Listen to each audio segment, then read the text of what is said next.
La jeune fille a suggéré que l'endroit était difficile d'accès, puis a ajouté que si elle voulait le rencontrer, elle devrait d'abord passer par leurs amis.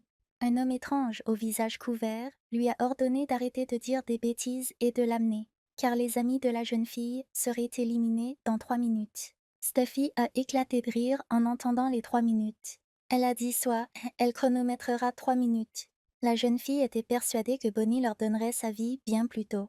Un homme a voulu l'attraper, mais elle lui a dit de ne pas la toucher, en ajoutant si il veut vivre au moins 1 seconde de plus. Le type a ri en disant que c'était mignon, mais en lui-même, il pensait à quel point cette fille était inaccessible. Sans l'écouter, il attrapa la jeune fille par l'épaule. D'un mouvement habile, Bonnie lui infligea un tel revers que toutes ses vertèbres craquèrent, et il fut projeté sur le côté. La jeune fille a déclaré qu'elle l'avait prévenu et qu'elle était passée à autre chose. Devant elle se tenait une foule de vampires en colère, prêts à l'attaquer. Il y a 10 ans, des personnes capables de se transformer en vampires ont commencé à apparaître. Elles dissimulaient leur nature et tuaient à tour de bras, semant la terreur. La jeune fille voulait inverser cet enfer et rendre au monde son état antérieur. Elle voulait le faire pour celui qu'elle aime. Elle pensait qu'elle pouvait non seulement donner sa vie pour cela, mais qu'elle était prête à donner 10 vies pour de telles causes. Après avoir réfléchi à tout cela, elle se précipita immédiatement au combat. Bonnie vivait à la périphérie d'une petite ville. Les murs des maisons étaient couverts de banderoles, exigeant que le gouvernement mette fin au massacre des vampires. 3 hommes s'approchèrent de l'église et demandèrent aux enfants où était le prêtre. Les enfants ont réagi en demandant si les hommes étaient des bandits et en leur demandant de les laisser tranquilles. Mais l'un d'eux s'est montré grossier et a suggéré à ses complices d'aller voir la gamine qui aboyait, insultant ainsi la petite fille. L'homme a voulu la saisir par les cheveux, mais elle a crié de toutes ses forces pour qu'il ne la touche pas. Le bandit a déclaré qu'ils étaient venus pour obtenir des signatures, car à cause d'elle, le calendrier de construction de ces hommes avait été perturbé, et ils ont menacé de faire subir un sort à ces enfants orphelins et ont exigé de faire venir un prêtre. Une jeune fille surgit de derrière la clôture, un sac sur la tête et une bassine d'eau à la main. Elle cria aux hommes de déguerpir, les menaçant de leur arracher les bras et les jambes. L'un des hommes l'a attrapée par les cheveux et lui a demandé qui elle était. Sans attendre de réponse, il a poursuivi en disant que seules les ordures pouvaient vivre dans cet endroit. Bonnie hurla, demandant ce qu'ils s'attendaient à ce qu'ils partent, eux qui venaient sans cesse essayer de se débarrasser de leur maison, tandis que les enfants restaient là à supplier qu'on laisse partir leur petite sœur. L'homme a commencé à arracher le sac de la tête de la jeune fille, disant qu'il voulait voir son visage, tandis qu'elle se débattait et le suppliait de la laisser partir. Tout fut interrompu par un homme aux cheveux roux. Il espérait que ces gens pourraient lui indiquer le chemin, mais l'un des bandits lui demanda avec colère qui il était. Sans répondre à sa question, l'homme demanda calmement où il pouvait trouver un poste de police à proximité. L'homme répondit sèchement qu'ils étaient occupés et lui dit de se débrouiller seul. L'homme, perplexe, acquiesça. Jack fit demi-tour et partit dans la direction opposée, et les bandits, ne comprenant pas ce qui n'allait pas chez lui, le prièrent de le prendre pour un attardé mental, après quoi ils demandèrent de nouveau à la jeune fille de leur amener le prêtre. Entendant les mauvais traitements infligés par les bandits, l'homme s'arrêta. Il s'adressa aux hommes en leur disant qu'ils avaient des expressions plutôt grossières. Jimmy s'est approché du chef des gangsters et lui a demandé s'il pouvait recommander un restaurant servant de bons haricots et du riz aux hommes, faisant allusion à la prison. Ils ont commencé à lui demander qui il était et à le menacer de mort.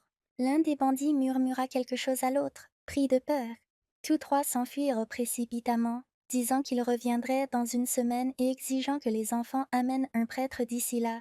La jeune fille se tourna vers les enfants, s'excusant d'être rentrée si tard, et leur demanda s'ils avaient peur. Ils répondirent que oui. Elle leur a demandé de ne pas dire au père Michael qu'elle avait parlé impoliment, et ils ont ri en disant que pour cela, elle devrait faire la lessive toute la semaine. Jimmy s'apprêtait à partir, mais avant cela, il leur conseilla de bien éviter de fréquenter des individus aussi répugnants. La jeune fille le remercia pour son aide. Il a répondu qu'il n'avait rien fait et qu'il ne voulait tout simplement pas voir les voyous atteindre leurs objectifs. Bonnie a proposé de l'emmener au poste de police. Sans se retourner, l'homme a déclaré qu'il savait lui-même où il se trouvait. Enlevant le sac de sa tête, la jeune fille le regarda partir. Elle vivait dans un orphelinat catholique depuis l'âge de 10 ans, et dans ce vieux quartier délabré, ce genre de choses arrivait souvent, alors cela ne la surprenait plus, et cet environnement l'avait aidée à devenir plus forte, mais tout avait ses inconvénients.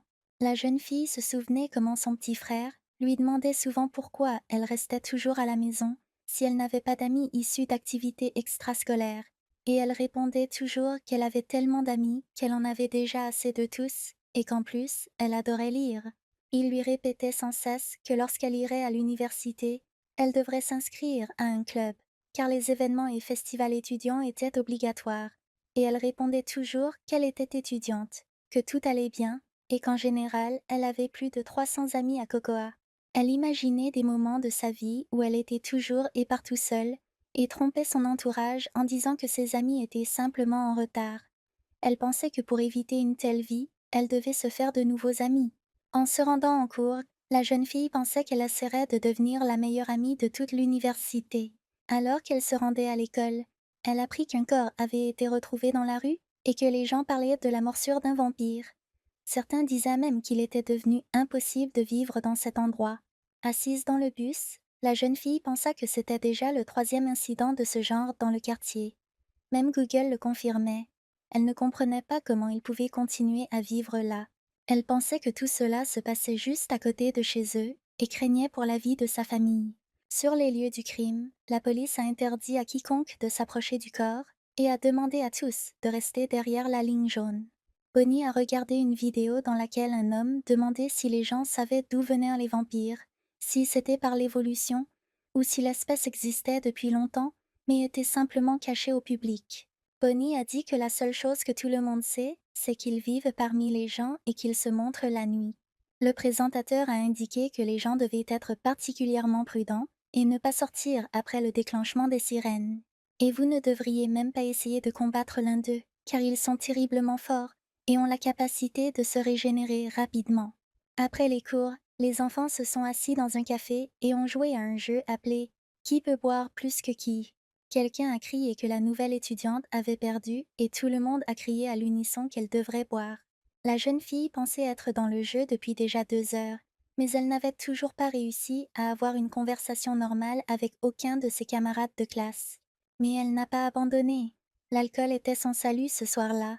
Elle pensait qu'après s'être enivrée et détendue, ils deviendraient forcément amis, et que cela marquerait le début de sa nouvelle vie luxueuse. Bonnie ne comprenait pas pourquoi elle était encore sobre après tout ce qu'elle avait bu. Elle ne parvenait plus à distinguer l'alcool de l'eau. Et la jeune fille se demandait si elle était vraiment condamnée à se retrouver sans amis. Une bataille de boissons avait commencé à la table de Chuck, et presque tous les étudiants s'y étaient rendus. Les perdants devaient participer au spectacle de talent. Certains participants pensaient qu'ils devraient simplement participer au concours de talent et arrêter de se moquer d'eux-mêmes, car il était tout simplement impossible de boire plus que ce type. Mais Bonnie n'était pas de celle-là. Elle décida de relever le défi et de se battre. Les gens trouvaient ça incroyable et lui demandaient comment elle avait fait pour boire autant d'alcool et vaincre cet homme. Chuck, ivre, a traité la fille de bête. Soudain, tout le monde a pris l'initiative. Il voulait apprendre à la connaître et commencer à communiquer avec elle. Bonnie pensait n'avoir jamais eu d'amis auparavant, mais il semblait qu'elle pourrait enfin se faire quelqu'un. Une des personnes présentes lui a dit qu'à l'université, on l'appelait Northwest Southeast parce qu'elle saluait tous ceux qui passaient. Le garçon lui a demandé pourquoi elle ne savait pas qui étudiait dans leur département et si c'était pour cela qu'elle s'était comportée ainsi, ce à quoi elle a répondu que c'était vrai, suite à quoi la jeune fille a suggéré de boire pour célébrer l'amour. Les garçons étaient restés assis trop longtemps et avaient perdu la notion du temps. Ils ne s'en sont rendus compte que lorsqu'ils ont entendu le son d'une sirène. Ils se sont préparés à la hâte. Certains ne voulaient pas partir, mais les étudiants ont tout de même décidé d'aller à l'université. Quelqu'un a dit qu'un vampire avait été aperçu près du bureau du syndicat étudiant. Un autre a dit qu'un homme qui travaillait à temps partiel dans une librairie près de l'école avait disparu. Il supposait qu'il s'était lui aussi transformé en vampire. Une fille a demandé avec peur comment ils allaient pouvoir survivre puisqu'ils ne savaient pas qui parmi eux était un vampire. Bonnie pensa qu'il était temps de rentrer chez elle avant qu'il ne fasse complètement nuit. Walter s'est approché d'elle et lui a proposé de la raccompagner chez elle. La jeune fille ne répondit pas, et il répéta sa question. Elle hocha la tête, ne sachant absolument pas quoi lui dire. Bonnie ne comprenait pas pourquoi il était si gentil avec elle, car ses amis lui avaient parlé de sa popularité, après quoi elle avait dit qu'elle pouvait rentrer seule, car il était dangereux d'être dehors à une telle heure. Walter demanda ce qu'il y avait de si dangereux là-dedans. En regardant cet homme, elle ne sut que répondre à sa question. Alors qu'il raccompagnait la jeune fille, le garçon décida de rompre le silence et lui dit qu'il avait entendu dire qu'elle habitait sur le territoire d'une église catholique et lui demanda si cela lui convenait. La jeune fille répondit qu'elle allait bien, puisqu'elle n'habitait pas dans l'église elle-même, mais simplement sur son terrain. Elle a dit qu'elle vivait avec ses adorables frères et sœurs, qu'elle était donc heureuse de tout, que c'était toujours bruyant et que l'atmosphère était pleine d'énergie, qu'elle aimait beaucoup. Walter regarda la jeune fille avec surprise et lui sourit gentiment. Elle semblait si gentille avec lui. La deuxième sirène retentit, signifiant qu'il était minuit et qu'il était déconseillé de se trouver à l'extérieur à cette heure-ci. Les gens couraient après le bus, essayant de le rattraper, et demandaient au chauffeur d'attendre, car c'était le dernier bus. Bonnie regarda avec crainte les gens qui passaient en courant. Après cela, en regardant le garçon, elle lui dit qu'il ferait vraiment mieux de rentrer chez lui, car il était déjà minuit. Montrant l'arrêt de bus du doigt, elle a dit qu'elle devait juste prendre le dernier bus.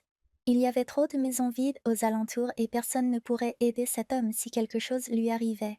Il a demandé si l'on n'exagérait pas un peu en parlant des vampires. La jeune fille ne le comprenait pas et lui demanda à nouveau ce qu'il voulait dire. Au coin de la rue, ils entendirent un homme crier, traitant quelqu'un de monstre répugnant.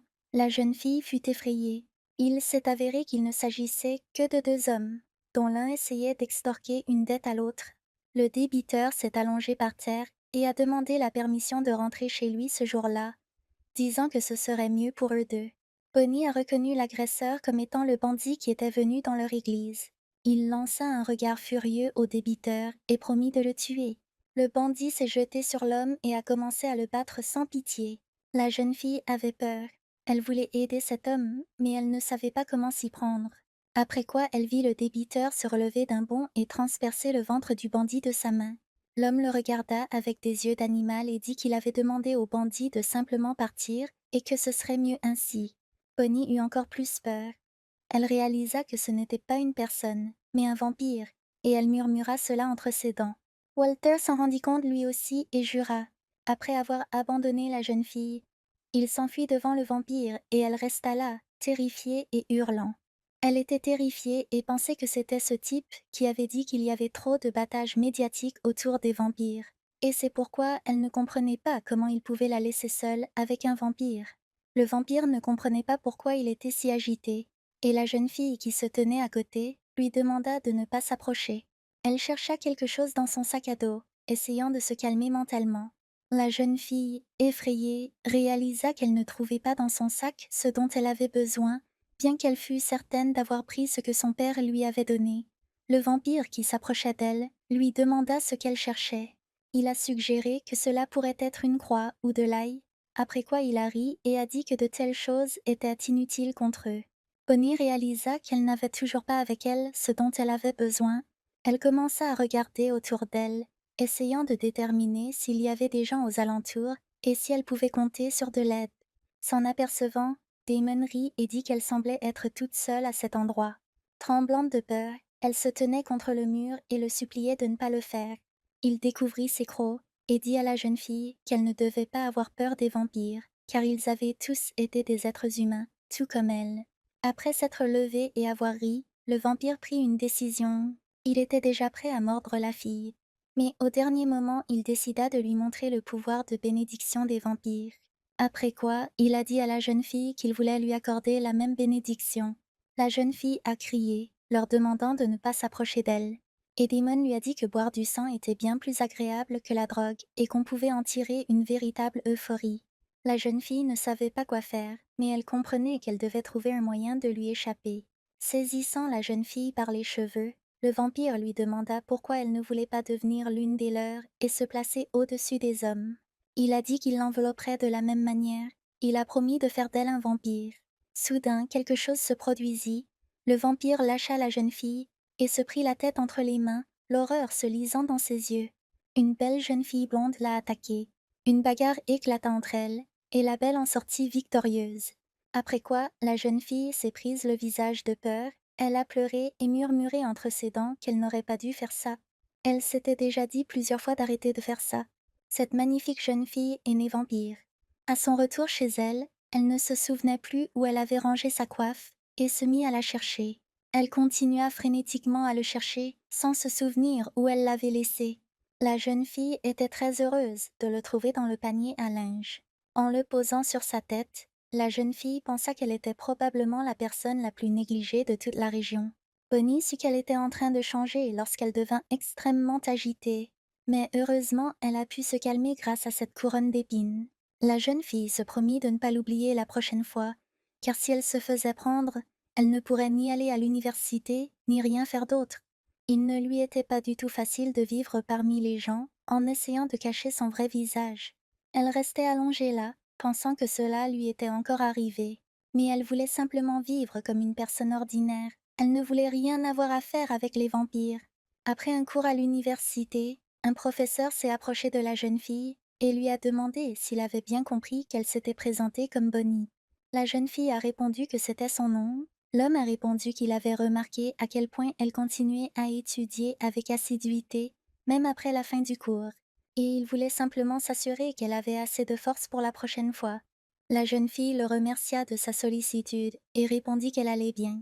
C'était sa première année en tant que professeur.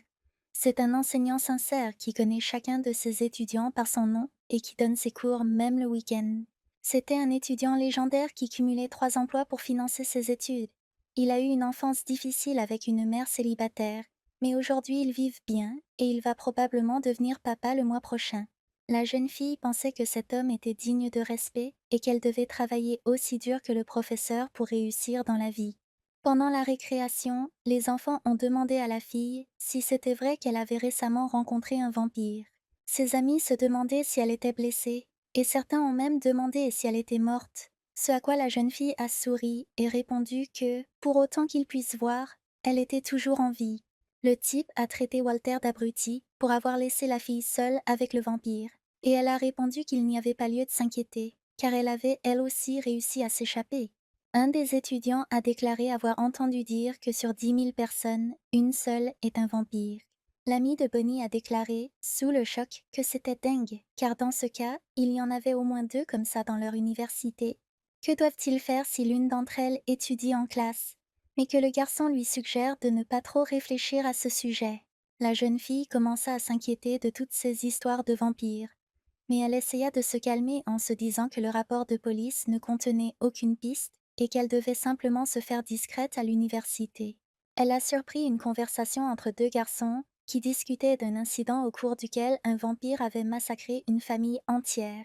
Ils discutaient du fait qu'à ce rythme, tout le monde allait mourir, et l'homme a exprimé son opinion à ce sujet. Il rêvait que tous les vampires mourraient. Bonnie était perdue dans ses pensées et n'a pas entendu qu'on l'appelait. Elle se souvenait qu'on lui avait dit qu'elle ne pourrait pas se faire d'amis. Enfant, les livres d'images étaient ses seuls amis car elle était toujours seule. Elle a observé les enfants se retrouver après l'école et passer du temps ensemble. Et chaque jour, elle priait pour qu'un jour, elle rencontre une amie avec qui elle pourrait bavarder et jouer. Un jour, un garçon s'approcha d'elle et lui dit qu'il n'aurait jamais cru qu'elle puisse lire de tels livres. Il a dit qu'il l'avait lu récemment lui aussi. C'est ainsi qu'elle a rencontré sa seule amie. Ils se balançaient sur les balançoires et discutaient de divers sujets. Les autres enfants discutaient du fait qu'elle n'allait pas à l'école. Ils se moquaient d'elle, pensant que la fillette ne savait ni lire ni compter. Un jour, Jacob lui demanda si c'était vrai qu'elle n'allait pas à l'école. Bonnie resta silencieuse. Elle ne savait pas comment répondre au mieux. Il sourit et poursuivit, disant qu'elle avait de la chance, car il avait longtemps réfléchi à la manière de ne pas y aller. Le garçon l'invita à aller à la bibliothèque avec lui la prochaine fois qu'il sécherait les cours. Il lui dit qu'il n'avait aucun ami à l'école, et la fille lui demanda s'il y avait beaucoup de livres d'images à la bibliothèque. Il sourit et répondit qu'il y en avait beaucoup. Après cet incident, ils se voyaient tous les jours et passaient du temps ensemble. Jacob lui confiait les incidents qui lui étaient arrivés et dont il ne parlait à personne d'autre. Elle lui en était sincèrement reconnaissante. Lorsqu'ils étaient ensemble, la jeune fille oubliait qu'elle était une vampire. Mais ce bonheur fut de courte durée. Un jour, elle remarqua des éraflures sur le visage du garçon et lui demanda ce que c'était. Mais il répondit que ce n'était rien et qu'il allait bien. Après cela, ils se sont vus de moins en moins souvent, et leurs contacts diurnes ont disparu dans l'oubli. Et Bonnie était en colère contre elle-même de ne rien avoir rendu à Jacob alors qu'il lui avait tant donné. Elle voulait aider sa seule amie. Un jour, elle a vu des voyous l'attaquer, secouant son sac à dos. Ils lui ont conseillé d'y mettre au moins un peu d'argent la prochaine fois, et il était inquiet car l'un d'eux avait piétiné un livre appartenant à Bonnie. Le tyran a levé le bras pour le frapper, le traitant de bon à rien. Son mouvement fut stoppé par quelqu'un qui lui attrapa la main. L'homme a exercé une telle force que le voyou a perdu l'équilibre et est tombé. L'homme n'a même pas eu le temps de comprendre ce qui s'était passé. Il était tellement abasourdi qu'il n'a pu que jurer. Quelqu'un qui dissimulait son visage, pour ne pas être reconnu, lui a conseillé de ne pas s'impliquer avec Jacob.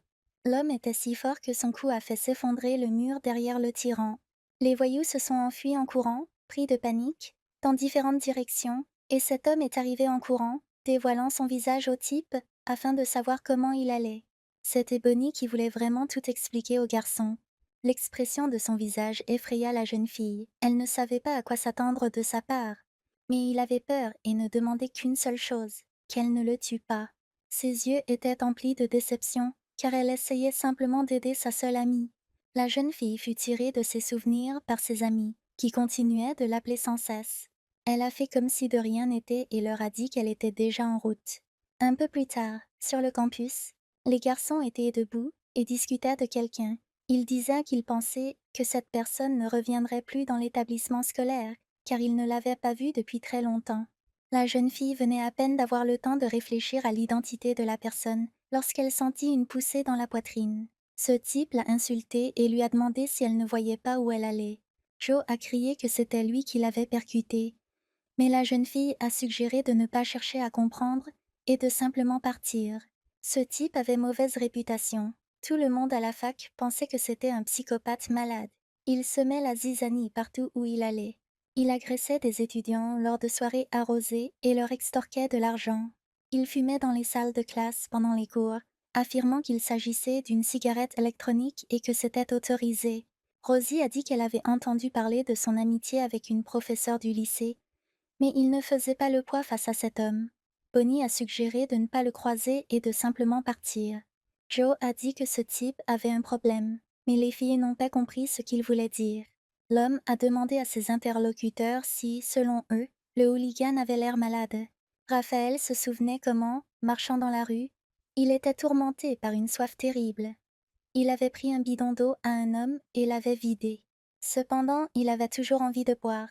Les élèves de première année l'ont salué, et il lui sembla qu'il parlait à lui, disant que s'il était un élève d'11e année entrant dans l'établissement, cela signifiait qu'il avait déjà 28 ans. Il pensait qu'il se moquait de lui, qu'il le prenait pour un imbécile.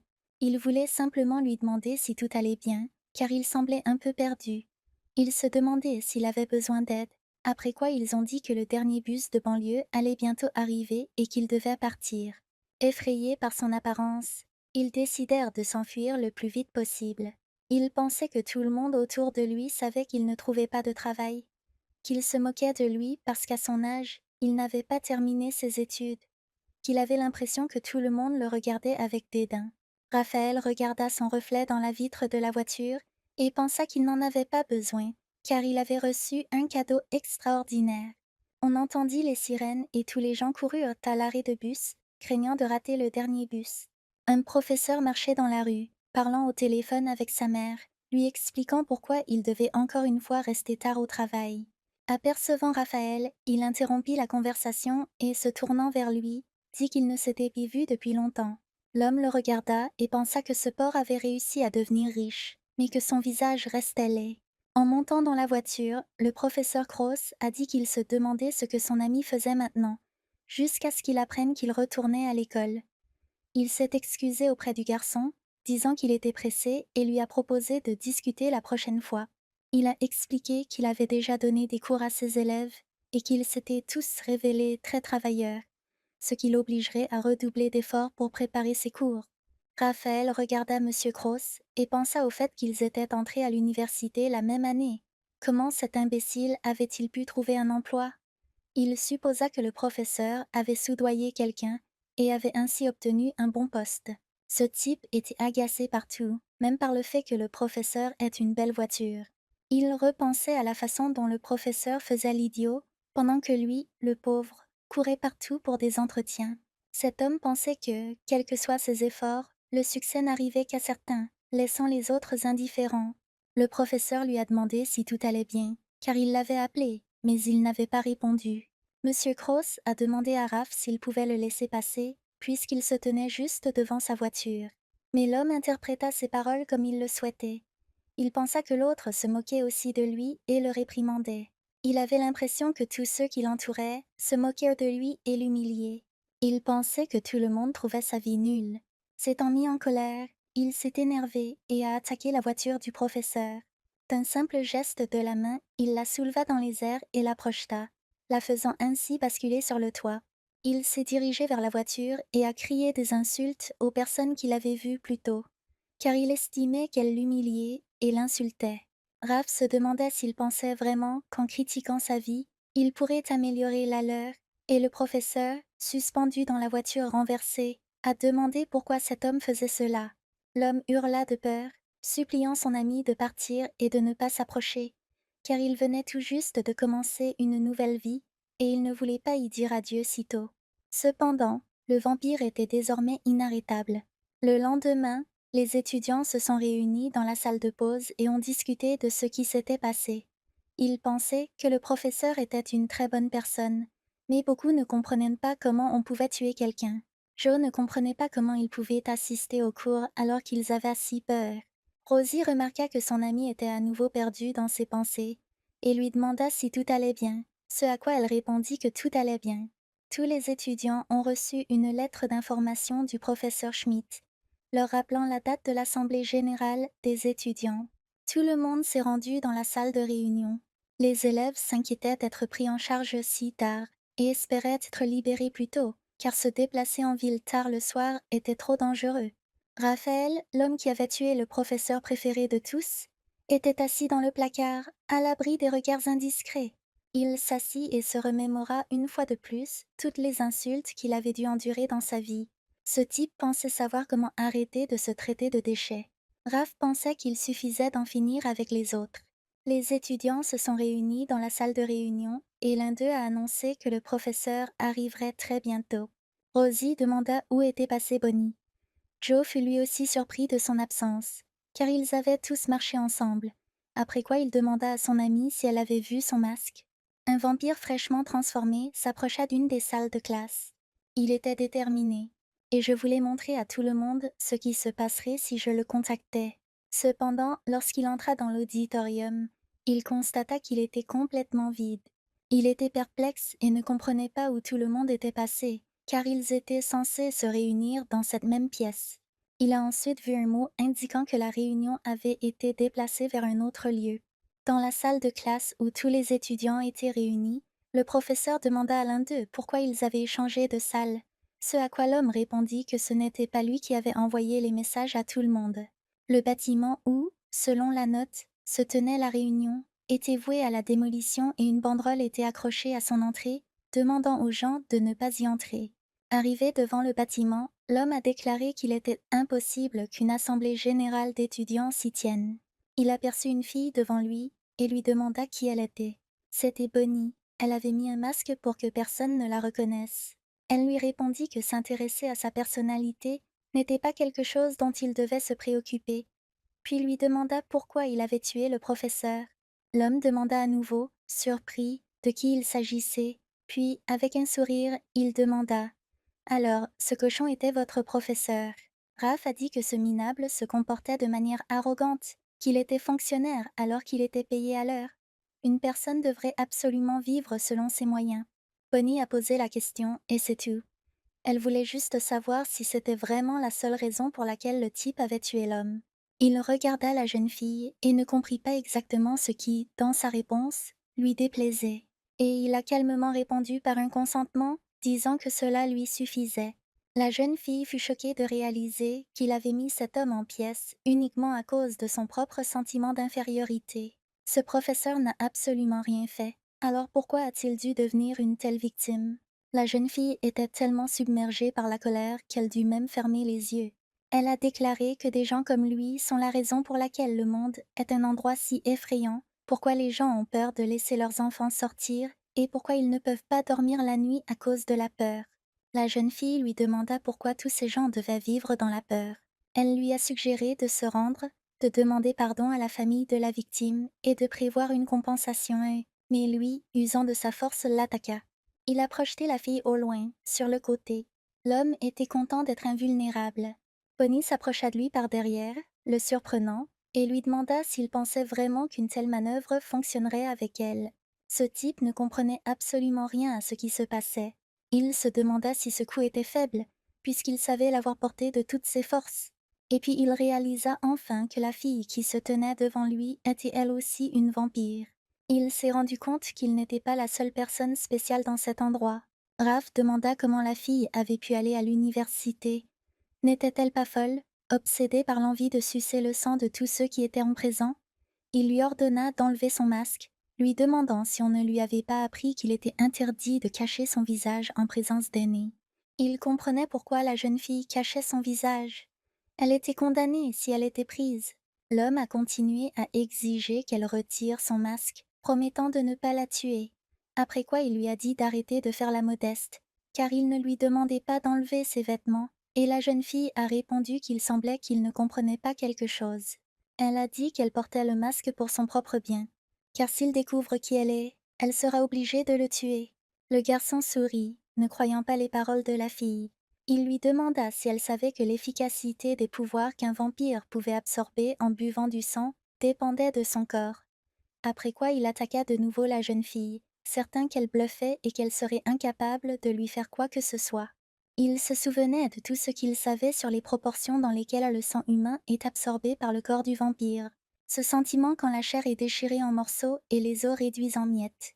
Il se souvint comment sa conversion s'était produite, les gens présents disant qu'ils pouvaient l'utiliser. Après quoi, ils tendirent une main ensanglantée et dirent qu'il fallait boire ceci. Ils lui promirent qu'après cela, il renaîtrait. Ils ont discuté du fait que la durée de vie d'un vampire métis n'est que de 5 ans, mais que si l'on intègre la famille d'un lion, on peut l'allonger. Il faut généralement environ 1 mois pour que le corps absorbe complètement le sang, mais il a réussi à se rétablir en seulement 2 jours. Et il s'avéra plus gelé que ne le pensaient les vampires qui l'avaient transformé. L'homme revint mentalement au présent, se leva et regarda la poussière soulevée par la chute de Bonnie. Il s'approcha d'elle avec un air satisfait et se moqua de la jeune fille, pensant que sa fin était proche. Mais elle se leva comme si de rien n'était et lui demanda s'il avait terminé. L'homme ne comprenait pas comment cela était possible, car il avait l'impression de l'avoir frappé. Il se demanda ce qui avait pu se casser, car il avait entendu un craquement. En regardant ses mains et en voyant ses doigts ensanglantés, il réalisa que c'était eux. Raphaël s'effondra au sol et hurla de douleur. Courbé en deux sous l'effet de la douleur, il insulta la jeune fille et lui demanda qui elle était. Bonnie fit mine de ne pas entendre la question et en posa une autre, lui demandant s'il avait pensé à la souffrance endurée par le professeur. Et sa famille continuera de souffrir jusqu'à la fin de ses jours, car cet homme les a privés d'un être cher. Elle ne comprenait pas comment il avait pu tuer son ami si facilement et si cruellement. Toujours allongé sur le sol, le garçon admit qu'il enviait le professeur Cross. Après tout, c'était un garçon qui avait grandi dans la misère, mais il vivait mieux que celui qui avait grandi dans le luxe. Il refusait d'admettre qu'une personne comme lui était devenue un raté, même si c'était logique, car il n'avait fait aucun effort et n'avait jamais rien entrepris. L'homme éclata en sanglots et dit qu'il avait perdu son sang-froid, après quoi il se demanda pourquoi il avait tué son ami. À présent, lui-même ne le comprenait plus. Bonnie le regarda, ne sachant pas comment procéder ensuite. Le garçon poursuivit en disant qu'à bien y réfléchir, le professeur était probablement son seul véritable ami. Il a dit que seul un ami serait prêt à jouer le rôle de la victime aux toilettes. En regardant la jeune fille, il lui demanda si c'était vrai. En levant son masque, elle a déclaré qu'il y avait une raison pour laquelle il serait toujours un raté. Il n'avait pas su saisir les opportunités qui s'offraient à lui. L'homme s'est précipité vers la jeune fille, lui demandant pourquoi il allait la peindre maintenant et lui dévoiler son visage. Il a traité la fille d'idiote, affirmant que les vampires se régénèrent de toute façon. La jeune fille arrêta son poing, déclarant que dans ce cas, elle ferait en sorte qu'il ne puisse plus le faire. Bonnie serra le poing et commença à lui tordre le bras avec une grande force. Elle le lança donc avec beaucoup d'habileté. Raph n'eut même pas le temps de réaliser qu'il s'était retrouvé à nouveau par terre. Il se souvenait de la conversation entre les deux vampires qui l'avaient transformé. Il disait que lorsqu'on rencontre un lion, il faut se taire et s'incliner à ses pieds. Il voulait dire autre chose, mais ont décidé que ce n'était pas important puisqu'ils ne rencontreraient jamais de lion de toute façon. L'homme leur a demandé de continuer, et ils l'ont fait, en disant que s'ils rencontraient un tel vampire, il finirait certainement par être un cadavre. Il parlait d'un vampire aux cheveux blancs, qui se trouvait maintenant devant lui et était prêt à tout détruire sur son passage. La jeune fille le souleva si facilement que même ses chaussures s'envolèrent de ses pieds. Il la supplia de ne pas le tuer, promettant de prendre en charge les frais de justice pour la famille du professeur. La jeune fille a demandé une nouvelle fois s'il prendrait bien en charge l'indemnisation, après quoi elle a déclaré que, dans ce cas, il devrait mourir. D'un mouvement habile, elle a jeté le type d'une certaine hauteur. Et là, il gisait sur le sol, tout brisé, se tordant de douleur. Le corps de Raphaël sembla commencer à se dissoudre.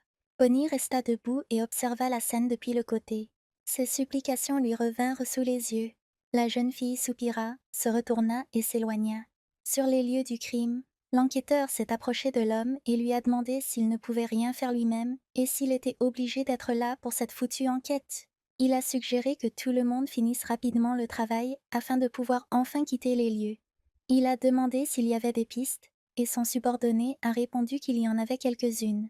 Il n'y avait pas une seule caméra vidéo à proximité, aucune caméra embarquée dans les voitures, et seulement quelques témoins avec un alibi. Des caméras situées dans l'un des bâtiments les ont filmés entrant au moment de l'incident, et ce bâtiment se trouve à 20 minutes du lieu de l'incident. Cela pourrait donc constituer leur alibi. L'homme a insulté l'employé en lui disant qu'il devrait faire plus d'efforts pour ne pas avoir à supporter de telles absurdités, et l'employé s'est excusé auprès de lui. L'homme repensait à la façon dont le patron faisait toujours faire tout le sale boulot à ses subordonnés, pour ensuite récolter seul les fruits de la gloire. Il n'aimait vraiment pas travailler avec cet homme. Le patron a demandé s'il y avait du sang sur les lieux, mais l'homme a répondu qu'il n'avait rien trouvé, aucune trace du tout. Le chef a hurlé de peur en voyant un étrange homme aux cheveux roux sur les lieux de l'incident. Il lui a demandé qui il était et ce qu'il faisait là. Sans répondre à la question posée, Jack leur a demandé s'ils pouvaient l'éclairer sur les détails de cette affaire. L'homme demanda avec colère qui l'avait envoyé. Il voulait savoir si l'équipe de cet homme envoyait des gens espionner les enquêtes d'autrui. Il a demandé pourquoi Jack n'allait pas s'occuper lui-même de ses affaires. L'homme fut surpris par l'impudence de l'enquêteur. Jack remarqua une montre très chère au poignet de l'enquêteur et lui dit qu'elle avait l'air à la mode et très coûteuse. L'homme plaisanta en disant qu'elle lui avait coûté un rein et lui demanda de lâcher sa main. Quelque chose a alerté l'homme, qui a déclaré que les détectives ne portaient généralement pas d'eau de Cologne, mais qu'il pouvait maintenant détecter un arôme légèrement perceptible provenant de cette montre. L'homme n'appréciait pas les agissements de Jack, mais cela ne l'arrêta pas. Il commença à examiner attentivement la montre et demanda si les magasins n'ajustaient pas les bracelets de leurs produits avant de les vendre. Après tout, ce n'était pas une marque bon marché, et apparemment, l'heure affichée est incorrecte. Vu le décalage horaire, il semblerait que ce soit l'heure russe. Ensuite, l'homme a affirmé qu'un trafiquant de drogue notoire avait été libéré de prison aujourd'hui et était rentré dans son pays, laissant entendre qu'un policier était impliqué dans sa libération. Avec un sourire en coin, le jeune homme continua d'examiner la montre. Il ignorait qu'il existait encore, dans le monde moderne, des gens qui acceptaient des montres en cadeau. L'homme regarda Jack, perplexe, ne sachant comment s'expliquer pour dissiper tous les soupçons. Son subordonné semblait très méfiant. Lui aussi commençait à se méfier de son patron. L'homme a ri et a dit que ce n'était qu'une théorie et que, par conséquent, cet homme ne devrait pas réagir aussi violemment. Il a ajouté que, s'il considérait qu'il s'agissait de collègues, il devrait songer à parler avec un peu plus de politesse, car les subordonnés sont aussi des personnes. Le stagiaire trouvait que le chef d'équipe, Jack, était vraiment cool. Personne d'autre à la station n'aurait osé parler comme ça à son patron arrogant. Il s'agissait de l'inspecteur principal Jack Cameron. Il a obtenu son diplôme scolaire plus tôt que prévu et possède une mémoire phénoménale, grâce à laquelle il n'oublie jamais ce qu'il a vu une seule fois. possède un taux d'arrestation des vampires supérieur à 80% depuis la mise en place des contre-mesures anti-vampires, et même en remportant un prix national à un jeune âge pour ses techniques d'arrestation novatrices, la liste de ses réalisations est interminable.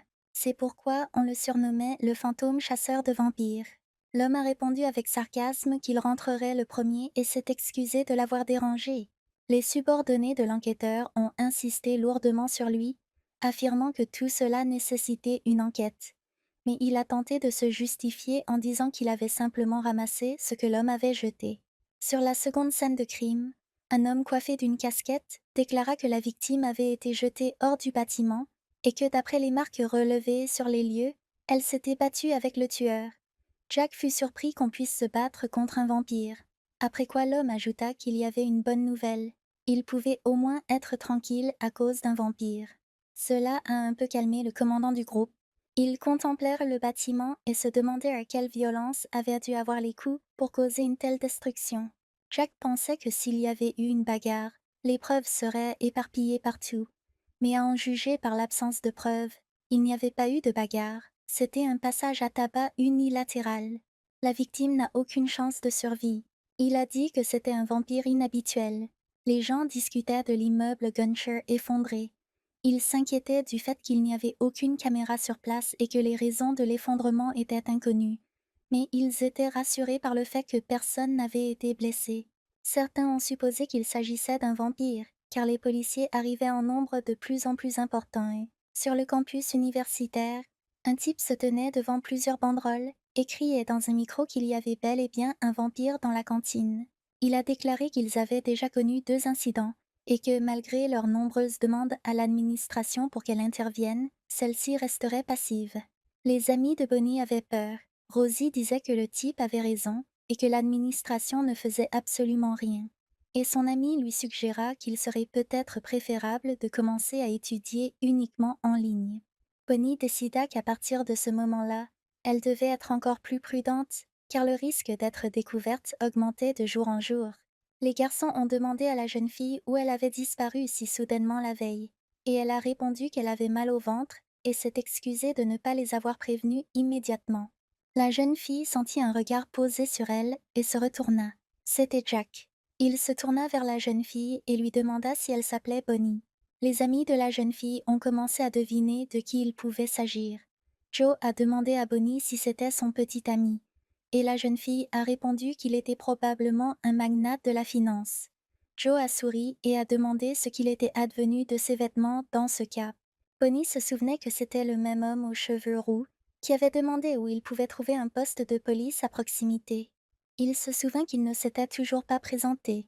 Le garçon décida de remédier à cela et commença à parler en détail de ses succès, de l'école jusqu'à aujourd'hui, supposant ensuite que la fille était déjà au courant de tout cela. Elle lui a demandé s'il était détective, et il l'a traitée de fille intelligente en réponse, confirmant ainsi qu'il l'était. La jeune fille marchait à côté de Jack et ne comprenait pas ce qu'il voulait d'elle. Avait-il vraiment découvert quelque chose à son sujet? Pendant qu'il marchait, toutes les filles qui se trouvaient à proximité fixaient le garçon du regard. Elles parlaient de lui, disant à quel point il était beau et séduisant, supposant qu'il était une star de cinéma. La jeune fille pensait que lorsque d'autres policiers lui avaient parlé la veille, il n'avait posé aucune question sur son alibi. Elle ne comprenait pas pourquoi il était là, mais il sembla lire dans ses pensées et dit qu'il était venu la suivre. Il a suggéré qu'après ce qui s'était passé, la jeune fille pourrait avoir peur et a proposé de les accompagner, en lui disant qu'elle pourrait lui demander tout ce qu'elle voulait. Bonnie décida de faire semblant de ne rien savoir et lui demanda ce qui se passait lorsqu'ils attrapaient un vampire. Il répondit qu'il ne le disait pas publiquement et que, par conséquent, la plupart des gens l'ignoraient. Il expliqua que le point faible des vampires était leur cœur, et que pour en tuer un, il fallait le dépouiller complètement, mais que c'était difficile à faire en raison de leur régénération rapide. Ils ont donc imaginé quelque chose de plus intéressant. Tout d'abord, ils attachent les vampires avec des fils à haute tension qui font passer l'électricité à travers leur corps, puis ils les jettent dans un four où la température dépasse les 2000 degrés Celsius. De cette manière, elles brûlent sans laisser la moindre trace. La jeune fille pensa à un poêle, comme on en voit habituellement dans les films. Il lui demanda si cette information la calmait et lui dit que c'était lui qui avait eu l'idée. La jeune fille rit doucement, disant qu'il semblait qu'il n'aimait vraiment pas les vampires, et il répondit qu'il voulait simplement remonter 10 ans en arrière. Il veut juste boire toute la nuit, promener le chien sous le ciel étoilé, aller à un rendez-vous amoureux.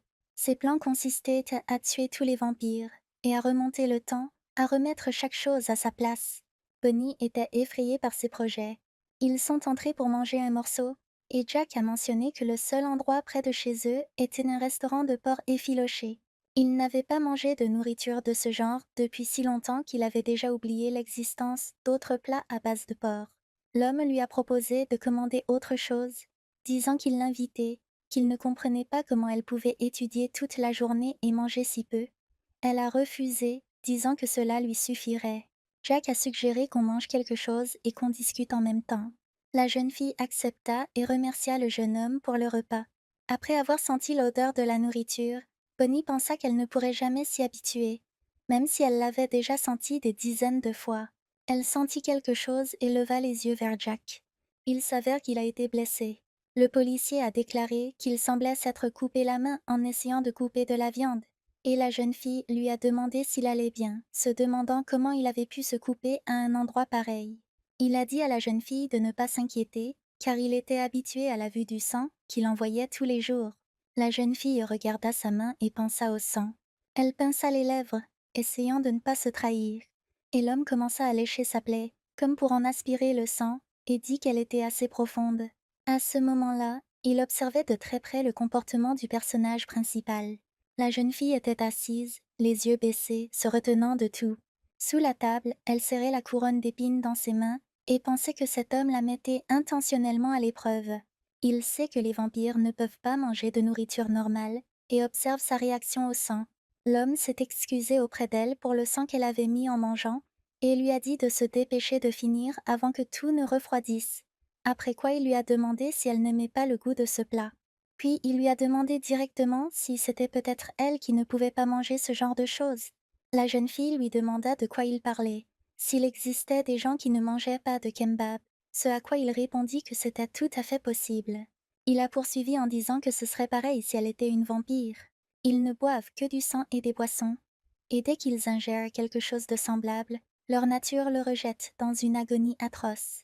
La jeune fille ne comprenait pas comment il savait qu'elle était une vampire. Elle ne savait pas s'il comptait la retenir sur le champ. Elle pensa peut-être dire qu'elle avait mal au ventre et partir précipitamment, mais elle réalisa à temps que cela ne ferait qu'accroître ses doutes, et elle ne savait toujours pas comment réagir. D'une main tremblante, elle prit les baguettes dans les siennes. En la regardant, Jack lui demanda s'il venait de dire une bêtise. La jeune fille s'excusa d'avoir commencé à manger pendant qu'il parlait. Elle n'avait tout simplement pas pu résister à une odeur aussi agréable. L'homme la regarda, les yeux grands ouverts de surprise. Bonnie lui demanda s'il pouvait croire que c'était si bon marché, un seul petit pain, et qu'il y avait autant d'ingrédients à l'intérieur. Elle lui en offrit un morceau, puis lui demanda ce qu'il voulait dire auparavant, mais il répondit que tout allait bien et qu'elle pouvait continuer à manger. La jeune fille a à peine réussi à courir jusqu'aux toilettes et a immédiatement vomi. Elle avait l'impression qu'elle allait mourir. C'était tellement difficile de faire entrer la nourriture. Cette fois-ci, tout s'est bien passé, mais la prochaine fois, elle devra être encore plus prudente. La jeune fille se mit à prier, promettant de se comporter sagement, de ne manquer aucune messe et de toujours nettoyer la cathédrale. Un peu plus tard, elle recroisa Jack dans le couloir, et il fut ravi de leur retrouvaille. Il a souri et a dit qu'il marchait simplement, mais apparemment c'était le destin. La jeune fille se demandait pourquoi diable cela était le destin, mais à voix haute, elle se contenta de dire que c'était une simple coïncidence. Voyant quelque chose dans la main de la jeune fille, il lui demanda si c'était les beignets de riz servis à la cafétéria. Elle sourit et répondit que oui, c'était le cas. Elle voulait simplement les partager avec ses jeunes frères et sœurs. Après quoi, elle lui a demandé s'il en voulait un. Se trouvant dans une situation délicate, il a dit non, comment aurait-il pu? La jeune fille poussa un soupir de soulagement, disant quel bonheur. Se retournant, elle expliqua que ses enfants adorèrent le pain, puis lui demanda s'il comprenait. L'homme resta immobile et la regarda partir. Et Bonnie sortit satisfaite et pensa enfin à dire au revoir. Dans la cour de l'université, Un scalpel apparut dans la main d'un homme muni d'un micro, qui cria qu'il passait maintenant à l'action. Et tous les autres devaient prouver qu'ils n'étaient pas des vampires, car ils avaient la capacité de guérir rapidement. Lui et ses disciples se sont coupés les mains et ont montré aux autres que leurs blessures ne guérissaient pas instantanément. Ceux qui les entouraient n'arrivaient pas à croire que l'ensemble du conseil étudiant s'était coupé les mains en même temps et l'homme expliquait que les vampires ne pourraient pas utiliser leur pouvoir au soleil et qu'une fois capturés, ils les remettraient donc facilement à la police. Il savait qu'ils exagéraient un peu, mais si les gens ne procédaient pas ainsi, ils se méfieraient encore plus d'eux. Ils continuaient à scander leur slogan, exhortant ceux qui les entouraient à se faire des entailles sur le corps et à démontrer qu'ils étaient humains. L'opinion de la foule était partagée. Certains les prenaient pour des fous, tandis que d'autres étaient prêts à passer à l'acte. Bonnie, au milieu de la foule, se disait que ses funérailles allaient probablement avoir lieu aujourd'hui. Elle pensait qu'aujourd'hui, elle devait sécher les cours et partir. Mais ses pensées furent interrompues par une main qui la saisit. La jeune fille pensa qu'elle ne pourrait pas y parvenir s'il l'encerclait. Mais c'était Jack. Il a attrapé la fille par la main et l'a tirée à l'écart. Il a dit qu'il devait partir immédiatement. La jeune fille ne comprenait pas pourquoi il la sauvait. Mais en chemin, des disciples de ce chauve sont apparus et leur ont demandé de passer un test. Ils ont promis que la plaie ne serait pas profonde, car il suffirait qu'une goutte de sang apparaisse, et qu'ensuite ils fourniraient tout le nécessaire pour la soigner. La jeune fille masquée les regarda sévèrement, leur demandant pourquoi ils allaient en partir au lieu de simplement passer leur examen. Bonnie a déclaré qu'il était erroné de soupçonner tout le monde autour d'eux et qu'ils n'avaient pas le droit de forcer qui que ce soit à le faire.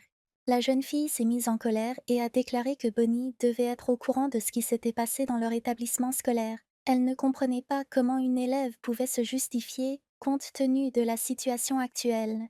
Elle a saisi le personnage principal par la main et lui a ordonné de le faire. Bonnie savait qu'elle ne pouvait pas le faire car il comprendrait tout dès qu'il l'aurait coupé. Elle ferma les yeux et serra les dents de peur.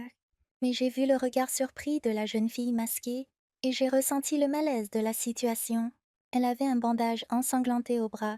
Jack ajusta la manche de sa veste et dit qu'ils avaient déjà fait cela auparavant et qu'ils ne comprenaient pas ce que ces gens leur voulèrent de plus. Bonnie pensa qu'il s'agissait d'un bandage que le policier avait utilisé pour se blesser plus tôt. Elle le regarda avec gratitude. Soudain, la présidente du conseil étudiant a déclaré qu'elle aurait pu remettre le bandage déjà ensanglanté. Mais la fille masquée a insisté sur le fait qu'elles avaient dit l'avoir déjà fait.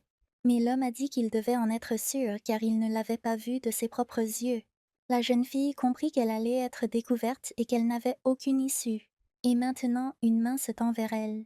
Mais Jack a arrêté l'homme, lui disant que ce n'était pas un hôpital où l'on pouvait forcer quelqu'un à se couper à plusieurs reprises, et que brandir un couteau de cette façon était un crime.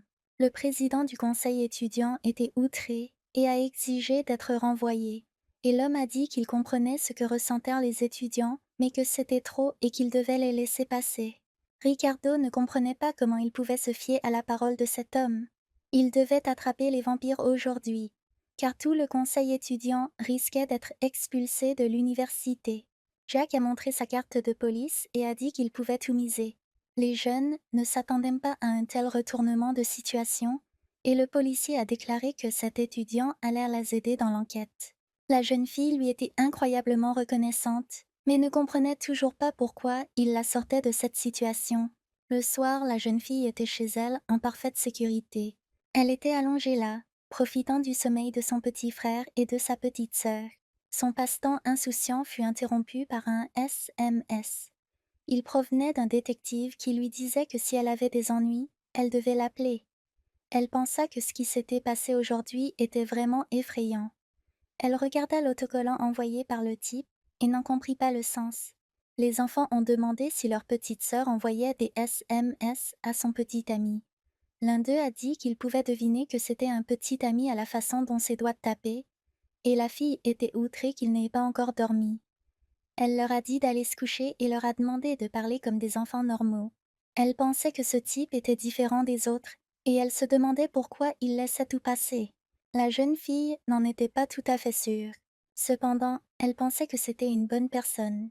À ce moment-là, il se tenait sur le toit d'un immeuble de grande hauteur et regardait l'écran de son téléphone. Il a dit Qui aurait cru qu'il la rencontrerait comme ça? Le policier savait que Bonnie était une vampire de pure race. On a entendu un cri près de l'église. Il fallait faire venir un prêtre. L'un des hommes suggéra au second de partir, mais celui-ci insista, affirmant que c'était le dernier moment où il devait tout régler, et que le prêtre se cachait quelque part. L'homme était sûr qu'il résoudrait tout aujourd'hui. Son monologue fut interrompu par quelqu'un qui lui demanda s'il le cherchait. L'homme chauve demanda avec crainte à celui qui s'était approché d'eux où il s'était caché tout ce temps. En face d'eux se tenait un homme grand et brun, une cigarette entre les dents et tenant une batte de baseball à la main. Les bandits étaient perplexes. Ils ne s'attendaient pas à voir un tel prêtre.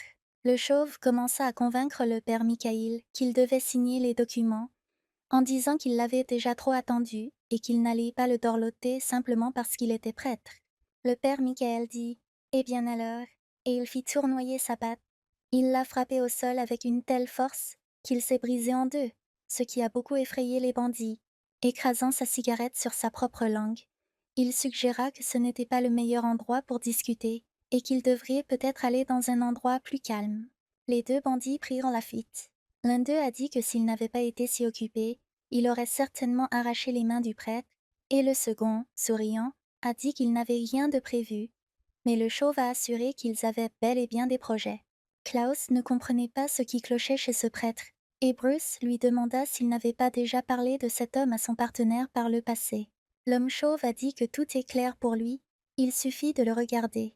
Et son partenaire a déclaré que, selon les rumeurs qui circulaient en ville, il y avait une traînée de cadavres derrière lui. De retour chez elle, la fillette se tenait debout et priait, et le garçon lui dit que leur sœur faisait cela depuis 1 heure. La petite fille eut pitié de sa sœur. Finalement, le père Michael rentra chez lui, et la jeune fille lui cria joyeusement de la bienvenue. Le prêtre leur demanda pourquoi ils le saluaient si étrangement, et les enfants lui dirent que leur sœur s'était comportée bizarrement toute la journée. La fillette répondit qu'elle était simplement contente de voir son père, car il partait pour quelques jours. La jeune fille lui demanda comment s'était passée la formation. Il répondit que rien de spécial ne s'était produit. Elle poursuivit en disant qu'elle avait entendu dire qu'il avait été bénévole, mais l'homme répéta de nouveau que rien de spécial ne s'était produit. Il était prêtre catholique, même s'il n'en avait pas l'air. Il était comme un père pour la jeune fille, et c'est uniquement grâce à lui qu'elle a pu aller à l'université comme une personne ordinaire. Il se met aussi très en colère contre elle, s'il découvre qu'elle était dehors sous sa véritable apparence. Le père Michel s'avança, surpris de trouver la porte ouverte, et apprit qu'il l'attendait depuis une éternité. Il y avait 2 paroissiens.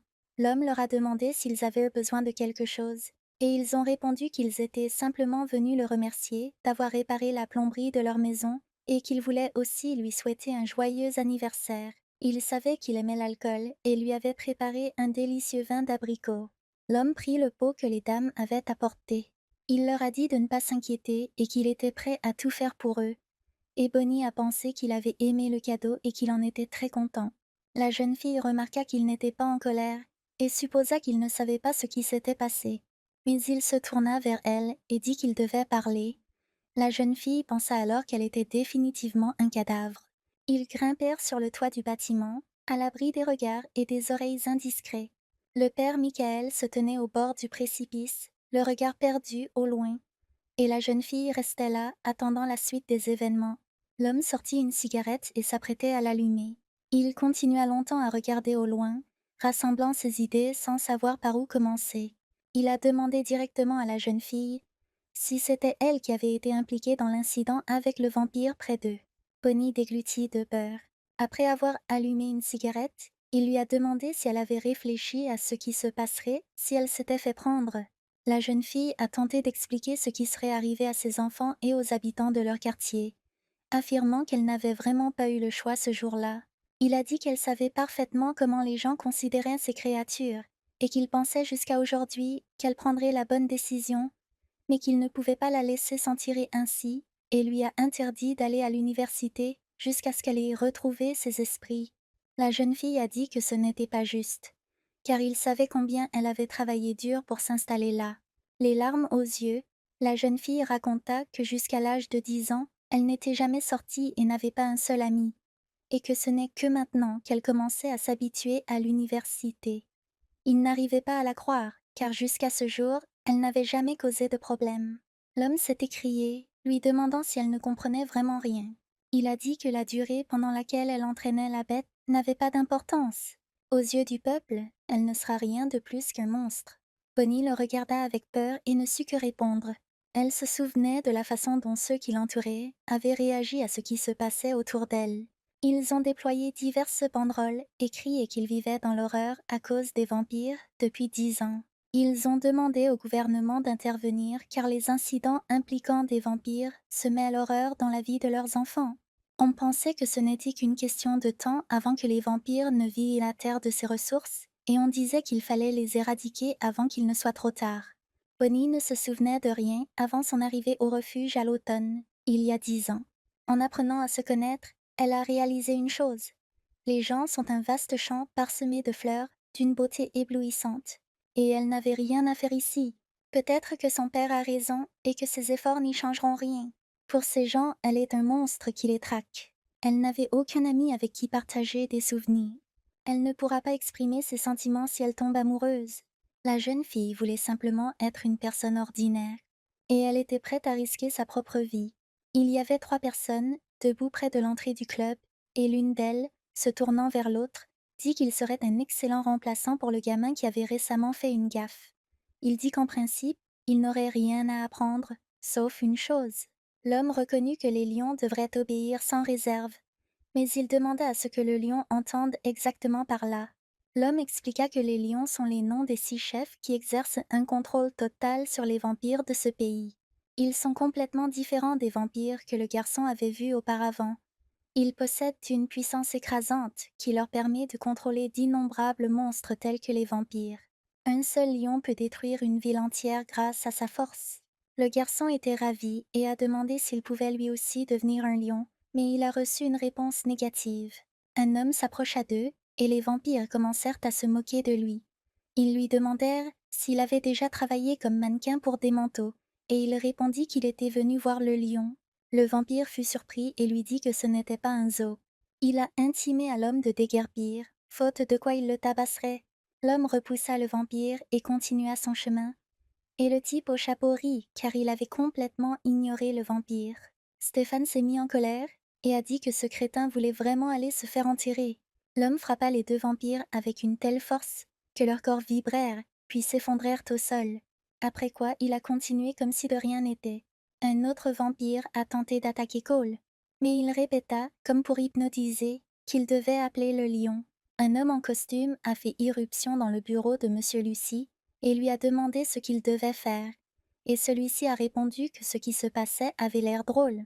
Il découvrit ses dents en or et ordonna qu'on laisse entrer Cole. Les jeunes se détendaient dans une boîte de nuit lorsqu'un jeune homme, soudain effrayé, demanda ce qui se passait. 2 hommes ont fait irruption sur scène. L'un d'eux a attrapé l'autre à la gorge. Les gens autour d'eux ont crié que c'était un vampire et se sont mis à courir. Cette école, il a crié pour que le lion sorte. Après quoi, il a dit qu'il avait entendu dire qu'il y avait un lion dans cet immeuble et lui a demandé de sortir et de ne pas jeter ses gamins sans valeur sur le type. Il découvrit les dents et cria avec colère que le lion devait sortir. L'homme aperçut des yeux rouges dans l'obscurité, puis des silhouettes humaines commencèrent à apparaître, l'une d'elles applaudissant et faisant l'éloge du jeune homme. Le vampire demanda comment il pouvait être à l'école. Cole demanda au vampire qu'il avait abordé s'il était vraiment un lion, car il avait l'air d'un raté et pas d'un lion du tout. Il sourit et dit que c'était la première personne à lui faire cette remarque. Le vampire aux cheveux bleus se tourna vers l'homme et lui dit qu'il connaissait beaucoup de gens comme lui, puis il lui demanda ce qu'il comptait faire de sa vie de seulement 5 ans, et ajouta qu'il était possible de la prolonger. Et cela consiste à devenir un lion. Lev a dit à l'homme que son visage lui semblait familier et lui a demandé s'il s'agissait du même agent du FSSI, après quoi il a ajouté qu'il était un grand fan. Il a dit à Cole qu'il l'appréciait et lui a proposé de travailler sous ses ordres. L'homme a répondu qu'il l'avait bien entendu, mais il a ajouté que c'était dommage qu'il n'ait pas envie de travailler pour des morveux maigrichons comme celui-ci, et le lion lui a conseillé de faire attention à sa langue s'il ne voulait pas cracher du sang, surtout compte tenu de sa récente transformation. Cole proposa à cet homme une dernière chance de survivre s'il lui cédait sa place. Le vampire rit et dit combien il avait eu peur. Le pieu asséna silencieusement un coup assez puissant au visage du lion, et il a dit qu'il ne devait pas s'inquiéter, car les choses allaient bientôt devenir plus effrayantes. Il continua de frapper le vampire aux cheveux bleus coup après coup, disant qu'il ne comprenait pas la blague qu'un tel lion se fasse botter le cul. Les autres vampires observaient la scène depuis la marge et ne comprenaient pas pourquoi Cole était si fort, puisqu'il semblait s'être éveillé récemment. L'homme pensait ressentir sa force. Il était désormais bien plus fort et puissant que lorsqu'il était humain. Il voulait reprendre sa vie en main, devenir un lion et vivre au sommet du monde. L'homme voulut frapper à nouveau le lion et cria pour qu'il meure.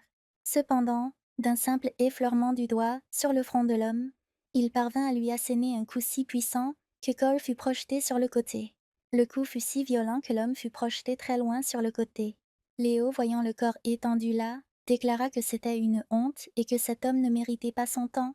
Un des hommes de main de M. Lucie a déclaré que l'homme semblait mort et leur a ordonné de s'occuper du corps. M. Lucie était assis dans son bureau et pensait que les réparations allaient maintenant prendre une éternité. Il n'aurait pas dû commencer, surtout que ce vampire s'était révélé être un raté. Mais un subordonné est arrivé en courant vers lui en hurlant. Il lui a chuchoté quelque chose à l'oreille. Cette nouvelle intéressa beaucoup le vampire, et il voulut aller à la rencontre du sang pur. L'homme a crié et a demandé de l'aide. Un jour, beaucoup de gens se sont rassemblés dans le parc près de la bouche d'égout pluvial. Ils essayaient tous de l'ouvrir, mais sans succès, et un homme a demandé si quelqu'un présent avait un outil de coupe. Quelqu'un a suggéré d'appeler les secours, car si l'on continuait à attendre, le petit chaton risquait de mourir. Quelqu'un demanda, en pointant du doigt, un endroit d'où l'argent coulait à flot. Tous tournèrent leur regard dans l'autre direction, mais ne virent rien. L'homme se retourna avant tout le monde et ne comprit pas comment cela s'était produit. La bouche d'égout était ouverte, et le chaton se tenait déjà à côté. Il a demandé à Bonnie si elle l'avait ouvert, ce à quoi elle a répondu que c'était arrivé tout seul et qu'elle l'avait ouvert elle-même. Suite à cela, un article sur la jeune fille a été publié dans le journal local. Face à cette situation, le père Michel se mit en colère et gronda la jeune fille, car il lui répétait sans cesse qu'elle devait rester discrète. Mais elle résistait, affirmant que si elle n'avait pas sauvé le chaton, celui-ci se serait certainement noyé. L'homme n'avait plus aucun argument à présenter à la jeune fille. Le prêtre songea au sang mêlé et dit à la jeune fille qu'au cours des 10 dernières années, ils avaient accru leur force et que personne ne savait jusqu'où cela était allé. Ils ont leur propre bande et se cachent derrière des postes influents dans l'armée, la police et même parmi les autorités. Ils attendent patiemment avant d'entreprendre toute action pour obtenir ce qu'ils veulent, mais tôt ou tard, ils placeront tout le pays sous leur contrôle. Et ce qu'ils désirent le plus, c'est un vampire de pure race. Ils ont la force, l'argent, le pouvoir, mais l'espérance de vie ne leur suffit pas. Leur durée de vie ne peut être prolongée que par le sang de Bonnie, une vampire de pure race. La jeune fille demanda au père Michael comment il était au courant de tout cela, mais il répondit que ce n'était pas important pour le moment. Elle vit de nombreux journaux sur son bureau, dont les articles étaient liés d'une manière ou d'une autre aux vampires. La fillette en prit un et demanda à son père ce que c'était pour lui, mais il lui répondit qu'elle pensait à la mauvaise chose dans une situation aussi difficile et qu'il était temps pour elle d'arrêter de se comporter comme une enfant. Elle regarda leurs photos ensemble et dit qu'il avait raison et qu'elle était un monstre. Mais s'était-il seulement demandé ce qui se passait dans sa tête? Mais il était plongé dans ses pensées et semblait ne pas entendre la jeune fille du tout. Elle lui a posé la question parce qu'il s'inquiétait non pas pour elle, mais du fait qu'elle était une vampire. L'homme, irrité par ces paroles, s'avança vers elle, mais la jeune fille parvint à s'enfuir de la pièce.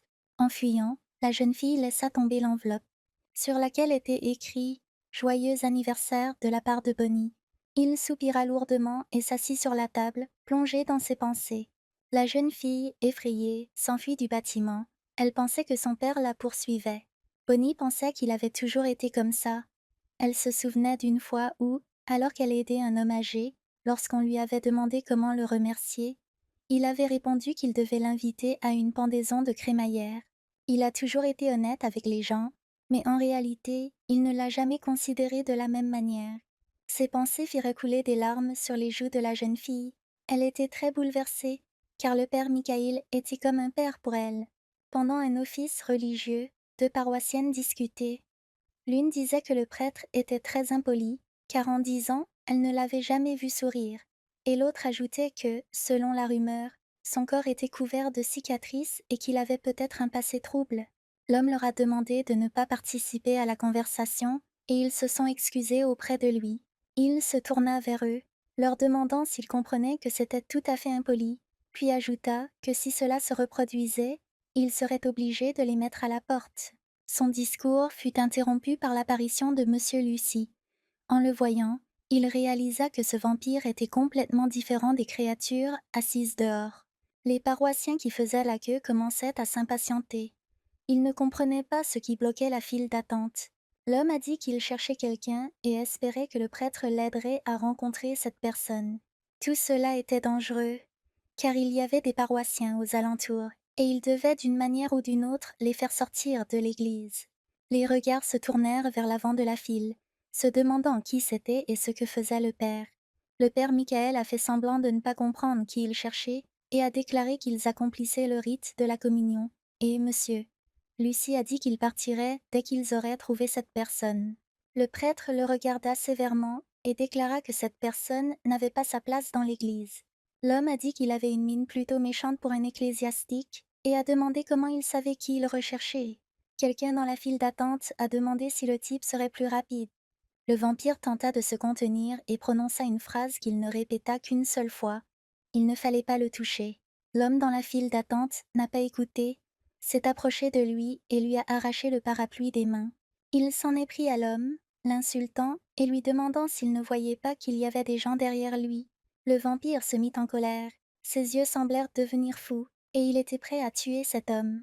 Le père Michael interrompit tout ce qui se passait en criant de contentement. Il regarda Monsieur Lucie avec inquiétude.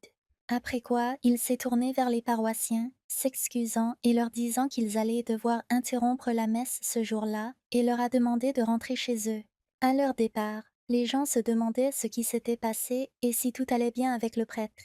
L'homme a jeté une carte de visite de leur club au pied du révérend et lui a demandé pourquoi, une fois son travail terminé, il n'était pas passé s'amuser un peu. Il lui a promis une réduction spéciale. Souriant, il m'a demandé de dire bonjour à Bonnie. Le père Michael ne savait pas quoi faire ensuite. Il resta assis à réfléchir au fait que ces salauds connaissaient depuis longtemps l'emplacement du sang pur, et ils ne les ont jamais contactés simplement parce qu'ils attendaient. Ils attendaient de pouvoir se procurer le cœur d'un cheval de race pure adulte. L'homme regarda leur photo commune posée sur la table et se souvint de l'enveloppe de Bonnie. Il se souvenait que, lors de son séjour à l'étranger, il s'était lié d'amitié avec un petit garçon. Malgré sa vie difficile, c'était un garçon brillant et optimiste. Ils devinrent très proches, communiquant par petites phrases. Il était le seul à parvenir à faire sourire son visage furieux. Cependant, tout comme une tempête de sable arrive sans prévenir, ce jour fatidique est arrivé lui aussi, celui où l'on a annoncé que des terroristes avaient été découverts et que des explosifs étaient peut-être transportés. Et l'homme le rencontra de nouveau dans des conditions qu'il n'aurait jamais souhaitées. Les terroristes ramassaient et transportaient des bombes à proximité, tandis que le garçon se promenait dans le quartier. Les soldats lui ont ordonné de lâcher son sac et de mettre ses mains derrière sa tête, mais il ne l'a pas fait. Les parents ont utilisé leur propre enfant comme diversion pendant qu'ils transportèrent les explosifs. Et les seules choses qu'ils transportaient dans son sac étaient des pots de peinture vides. Ce jour-là, l'homme perdit son sourire. Un sentiment d'impuissance et de culpabilité l'accabla comme un lourd fardeau. Et chaque jour, il vécut avec le regret de ce qui s'était passé. À l'époque, il croyait que servir Dieu l'aiderait à se débarrasser de cette culpabilité, mais rien n'a changé et l'apparition des vampires plongea le pays tout entier dans le chaos. Il n'y avait pas eu de forte chute de neige cette nuit-là, mais il se retrouva de nouveau confronté à une tempête sans prévenir. Il vit un enfant allongé par terre, vêtu de vêtements ensanglantés, dans la rue.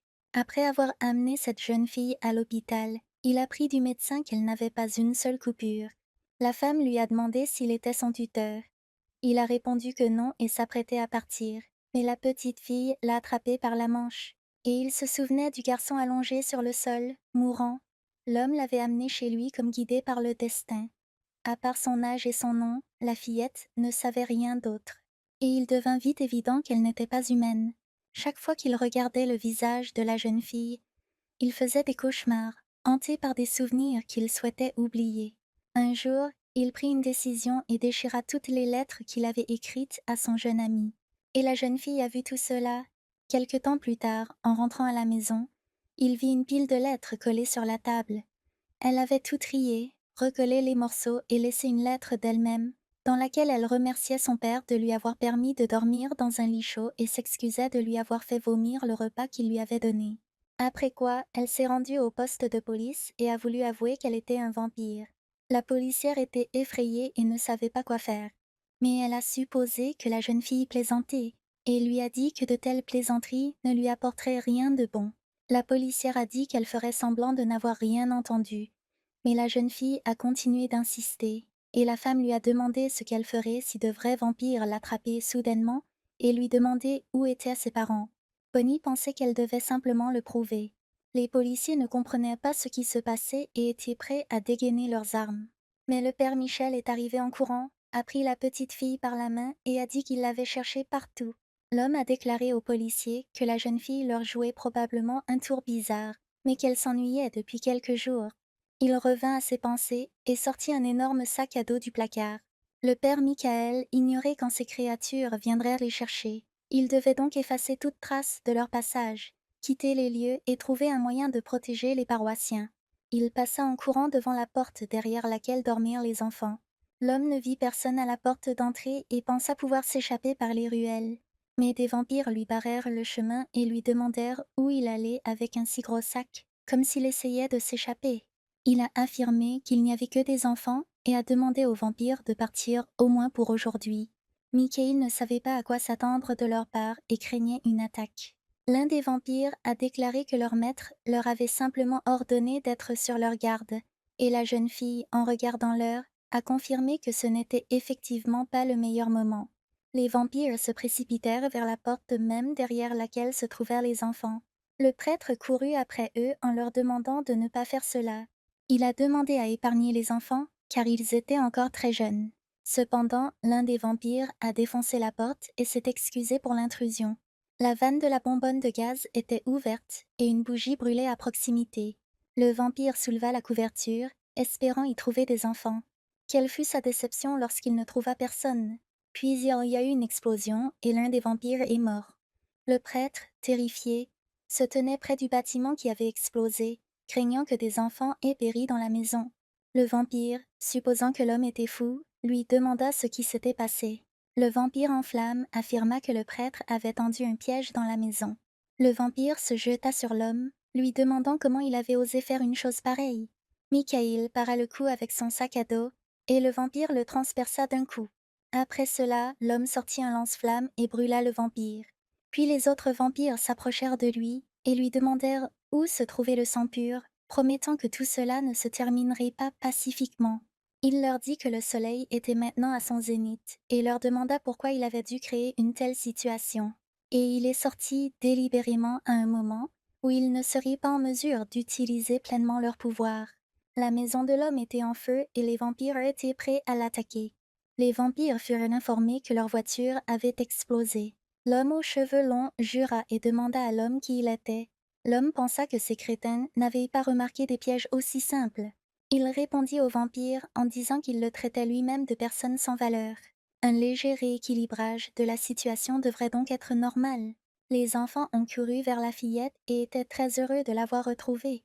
Elle leur a dit qu'elle explorait simplement les environs, et Britney a supposé qu'elle avait le mal du pays. Après l'explosion, ils ont trouvé une nouvelle maison et ont dû s'y installer comme des adultes. Chuck leur a dit que son père avait laissé leurs affaires à l'église et était allé les chercher, et la jeune fille, en colère, a répondu qu'elle ne l'attendait pas. L'homme est venu et lui a dit que le bâtiment serait démoli. Les enfants étaient en colère, ils ne voulaient pas bouger et ils s'étaient battus pendant si longtemps pour cela. Bonnie demanda avec indignation à son père comment il pouvait prendre de telles décisions sans même leur parler. Elle a dit qu'il pouvait oublier ses sentiments. Mais qu'en serait-il pour Britney et Chuck? Parce qu'ils sont encore trop jeunes, la fille a dit qu'elle avait peur de la nouvelle école, et le garçon a dit qu'il ne voulait pas déménager. Michael leur a montré leur nouvelle maison et leur a dit que cet endroit n'était pas loin de leurs établissements scolaires, qu'ils pourraient donc s'y rendre sans problème. Les enfants étaient ravis de leur nouveau logement. Ils appréciaient beaucoup le lit moelleux et la grande salle de bain. En entrant dans la chambre, la jeune fille voulut demander à qui elle appartenait, mais l'homme la devança et lui demanda si elle lui plaisait, après quoi elle réalisa que cette chambre lui appartenait. Ils jouaient à un jeu et Britney a crié de joie qu'elle avait gagné. Chuck lui a dit qu'elle avait triché et c'est tout, et son père a demandé s'ils pouvaient au moins se comporter comme des enfants de temps en temps. En jouant dehors, Chuck a dit que c'était la première fois qu'il voyait son père taper dans un ballon. Le garçon fabriqua une poupée artisanale et la montra à son père en disant qu'il l'avait faite lui-même, ce à quoi la fille demanda si ce n'était pas une poupée vaudou. Un jour, Britney lui a demandé si quelque chose de bien s'était produit récemment, mais il a répondu que pas vraiment. Bonnie leur a demandé s'ils voulaient de la pizza ce soir, et les enfants ont répondu oui avec joie. En découvrant du sang de vache coagulé dans le réfrigérateur, la jeune fille réalisa qu'elle n'avait pas fait les courses cette semaine. Elle regarda son père et pensa que c'était forcément lui, mais elle ne voulait pas perturber leur idylle par une question. Arrivée dans sa chambre, elle ouvrit le tiroir de sa table de chevet. En regardant la couronne, elle se souvint de l'histoire que son père lui avait racontée. Il la portait sur lui pour se rappeler ses péchés passés, mais en réalité, elle l'avait sauvé à maintes reprises. En le donnant à la jeune fille, le père a dit que cela l'aiderait à ne pas se perdre. Elle le tenait entre ses mains et pensait à son père. Ses pensées furent interrompues par les enfants qui annoncèrent avoir fourré le linge dans la machine à laver. En regardant la porte, Bonnie pensa que son père n'était pas du genre à avoir la mémoire courte.